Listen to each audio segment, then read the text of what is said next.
Лиза, что это такое? Торт-развалюха. Архитектор из меня не очень, но кондитер неплохой. Это супер торт. Торт «Графские развалины». В моей семье его называют бомба-торт. Вам не терпится посмотреть, как я все это наваяла? Улыбка не держится, нет, сползла? Никак не держится. Тогда давайте скорее готовить. Хорошо.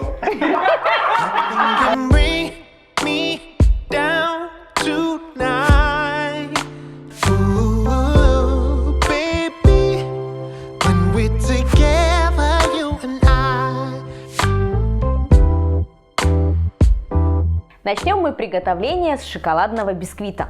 Это такой супер шоколадный бисквит. Здесь и шоколад, и какао-порошок. Итак, для приготовления шоколадного бисквита нам понадобится 90 мл молока, 90 граммов сливочного масла, 90 граммов сахара, 90 граммов муки, 150 граммов яиц, 120 граммов черного шоколада, 20 граммов какао-порошка и 4 грамма разрыхлителя. Жирность сливочного масла я рекомендую 82%. А содержание какао-масла в черном шоколаде, в принципе, вы можете выбрать от 50 до 70%, какой вам больше нравится. Итак, берем миску, отправляем в миску шоколад, молоко и сливочное масло и отправляем в микроволновку, чтобы все это растопилось.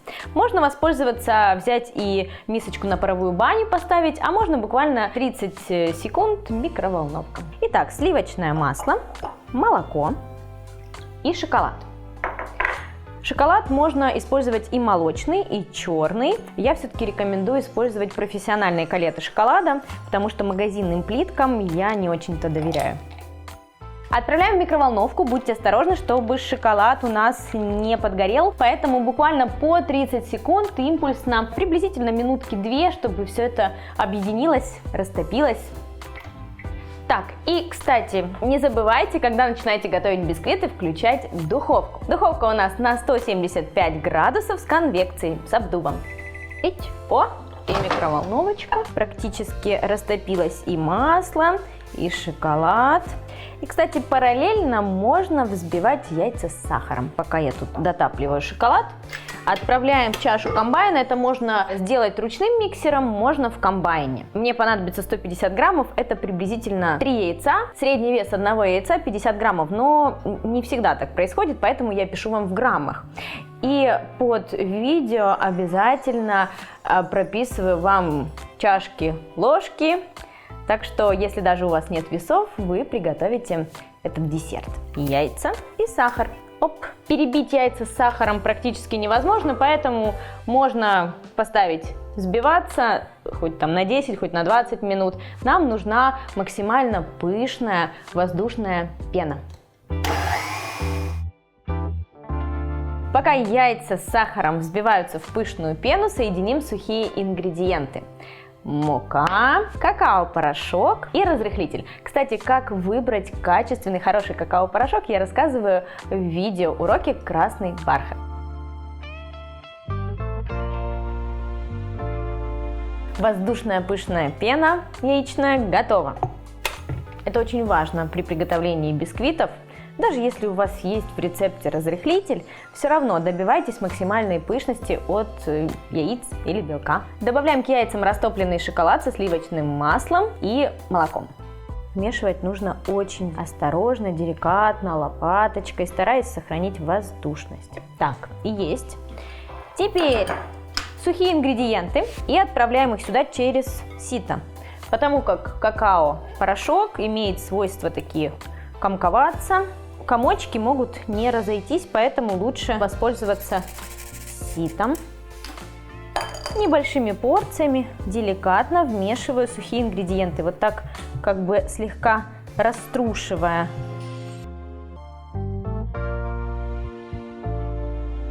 Торт у нас с вами будет диаметром 20 сантиметров. Я знаю, что у многих есть разъемные формы, диаметр, как правило, стандартный, там 22 сантиметра. В принципе, тоже подойдет. Можете взять разъемную 22 сантиметра, а я же беру вот такую форму 20 сантиметров, металлическое кольцо. Дно формы лучше вот так фольгой обернуть, чтобы ничего нигде не вытекало. Если это разъемная форма, можно на дно уложить пергамент. Выливаем наше тесто. Отправляем наше тесто в разогретую до 175 градусов духовку приблизительно на 30-35 минут. Готовность можно проверить деревянной шпажкой. Если она сухая, достаем. 35 минут пролетели, бисквит готов. Теперь оставляем бисквит, он должен полностью охладиться, а мы пока приготовим швейцарскую меренгу.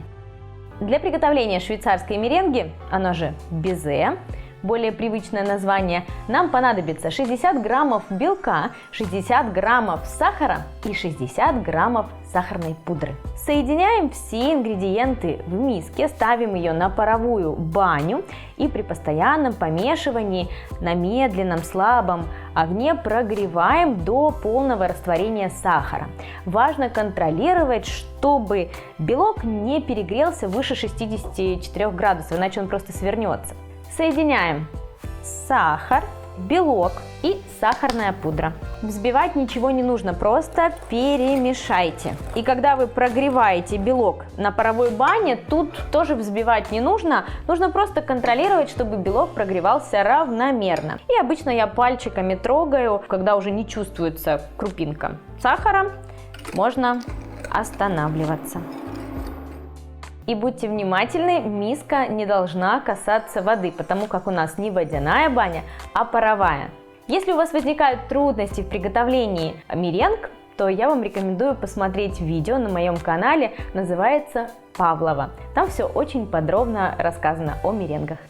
Прогрела я хорошенько белок с сахаром и сахарной пудрой, щупаю, практически не ощущаю крупинок сахара. Вы можете столкнуться с тем, что при высушивании меренги в духовке она трескается и, давайте скажем так, плачет, то есть текут у нее слезки из сиропа. Это происходит от того, что сахар, не растворившийся есть сахар у вас в белке, а если вы сделаете вот такую швейцарскую меренгу, то никаких трещин и вот таких потеков у вас не будет. Итак, есть. Выливаем меренгу в чашу комбайна. Это можно сделать ручным миксером, но не вручную, имеется в виду не ручным венчиком.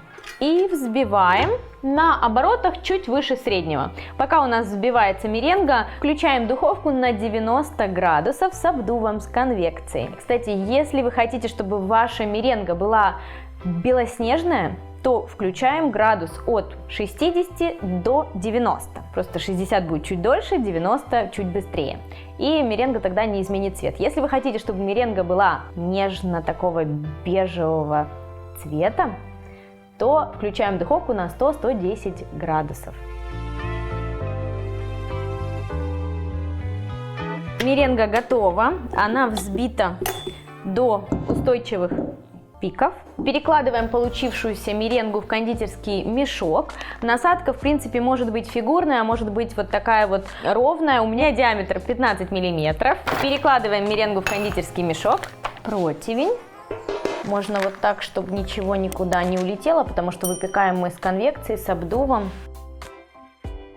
Отсаживаем башенки с заглаженной верхушкой. Можете верхушку оставлять такой, допустим, а можете ее заглаживать.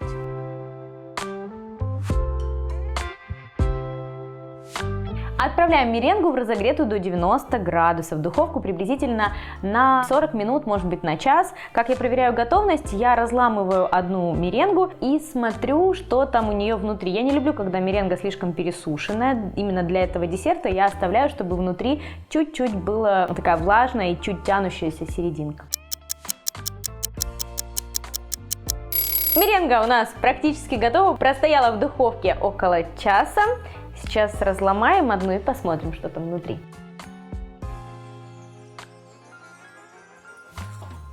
Глюкозки надо. А мы сейчас с вами приготовим масляный заварной крем. Для приготовления заварного масляного крема нам понадобится 300 мл молока, 15 граммов кукурузного крахмала, 15 граммов муки, 40 граммов желтка, 20 граммов сахара, 200 граммов сгущенного молока вареного и 200 граммов сливочного масла комнатной температуры размягченного. В сотейник отправляем молоко. Жирность не имеет значения. Ставим, прогреваем. Желток. 40 граммов это приблизительно 2 желтка. Сахар. Растираем все это венчиком. Масса должна немного посветлеть. Сюда же мука и кукурузный крахмал. Перемешиваем. Сливочное масло и сгущенное молоко нам понадобится чуть позже, поэтому отставлю в сторону.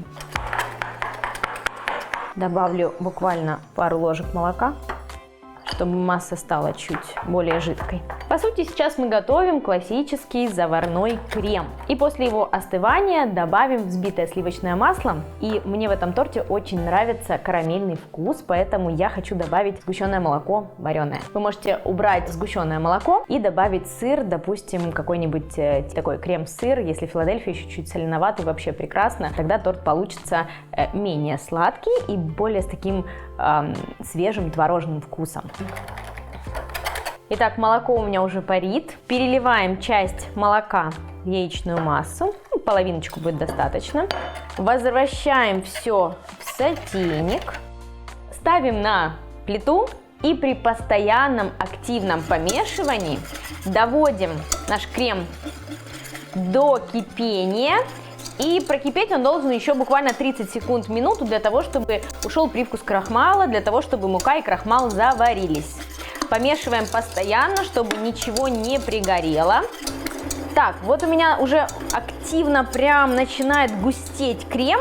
В эти секунды предпочитаю снять с огня, чтобы если какие-то комки, крупинки и кусочки образовались, комочки, чтобы их вовремя разбить, чтобы они не успели зафиксироваться так в креме. Вот.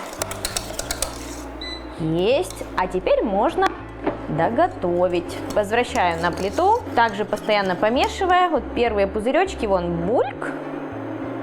Есть. И еще буквально 30 секунд. А еще, кстати, этот крем можно сделать шоколадным.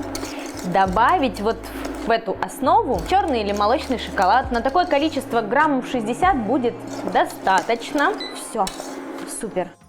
Берем чистую мисочку, перекладываем основу нашу, заварной крем. Накрываем пленкой в контакт, так чтобы пленка плотно прилегала к крему. Так, и убираем нашу заготовку в холодильник буквально на 30 минут. Крем должен остыть, но не переохладиться, иначе, когда вы будете взбивать его со сливочным маслом, сливочное масло начнет давать такие крупинки, крем будет отсекаться, в общем, будет не очень хорошая консистенция, не очень хорошая текстура. Крем должен оставаться в центре, ну, чуть-чуть тепленьким, вы должны немножечко ощущать тепло. Крем уже остыл, он совсем чуть-чуть тепленький. Так, перекладываю его в мисочку побольше. Ляп. Вареное сгущенное молочко. Перекладываем размягченное сливочное масло в чашу комбайна. Взбиваем размягченное сливочное масло и параллельно здесь ручным венчиком перемешиваем нашу основу, заварной крем с вареной сгущенкой. Чтобы оно равномерно взбивалось. Такой крем, если он покажется вам слишком жирным, вы можете сделать такую же вот основу со сгущенным молоком и отдельно взбить до устойчивых пиков сливки и деликатно, осторожно объединить сливки с вот этой основой. Крем должен посветлеть, увеличиться в объеме, и тогда мы небольшими порциями будем добавлять вот эту заготовленную основу.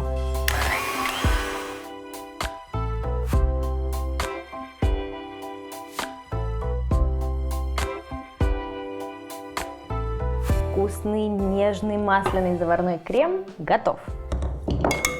Берем мисочку и перекладываем в нее 2/3 крема. Берем кондитерский мешок и отправляем оставшуюся 1/3 крема в мешочек.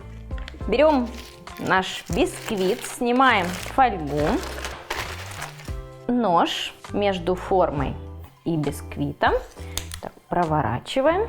И достаем бисквит из формы. Пуньк. Берем нож-пилка, разрезаем бисквит, оставляем 1 сантиметр в высоту. Это будет основа нашего торта. Какой красивый! перекладываем на тарелку, на которой будем подавать. Теперь нарезаем бисквит на такие квадраты. Ну, приблизительно 2 на 2 сантиметра. Можно брать каждый кусочек, промазывать его кремом, чередуя меренгу и бисквит, и выкладывать горкой развалинами на нашу основу. Можно сделать немного быстрее и проще. Результат останется таким же. Отправляем в крем кубики бисквита и аккуратно перемешиваю, так, чтобы крем обволакивал кусочки бисквита, но не обязательно, чтобы прям весь бисквит был покрыт, где-то могут кусочки виднеться неукрытого кремом бисквита. Выкладываем кусочки бисквита и выкладываем хаотично меренгу. Так, и у меня же здесь еще остался крем. Он нужен мне для того, чтобы приклеить дальше кусочки, чтобы пустот не было. И снова бисквит.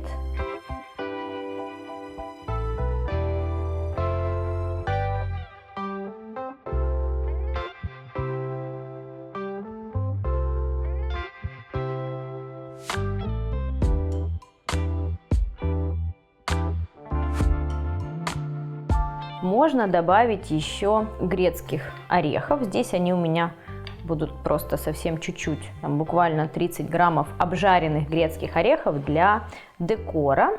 А если вы хотите, вы можете в момент сборки пересыпать еще дополнительно грецкими орехами. И уберем после сборки в холодильник буквально на часик, чтобы он чуть пропитался.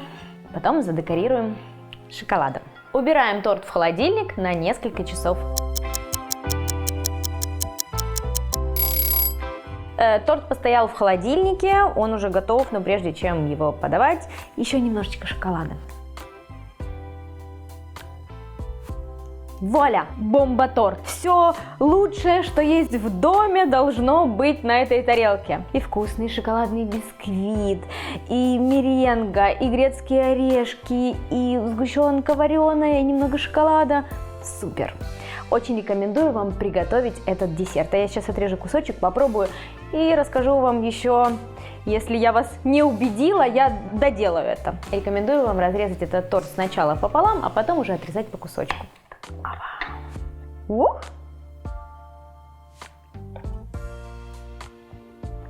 Нежная хрустящая меренга, сочный бисквит, вкусный ароматный крем. Ну что, уговорила я вас приготовить этот бомба-торт дома? Уверена? Да. Это, знаете, как борщ. В каждой семье есть какие-то нюансы. Кто-то готовит с белым бисквитом, кто-то готовит с шоколадным, кто-то с меренгой, кто-то без. Расскажите мне, пожалуйста, какие еще ингредиенты есть в вашем торте графские развалины. Подписывайтесь, находите больше интересных рецептов, как соленых, так и сладких, на моем канале, а также в моих книгах, на моих мастер-классах. Давайте готовить вместе.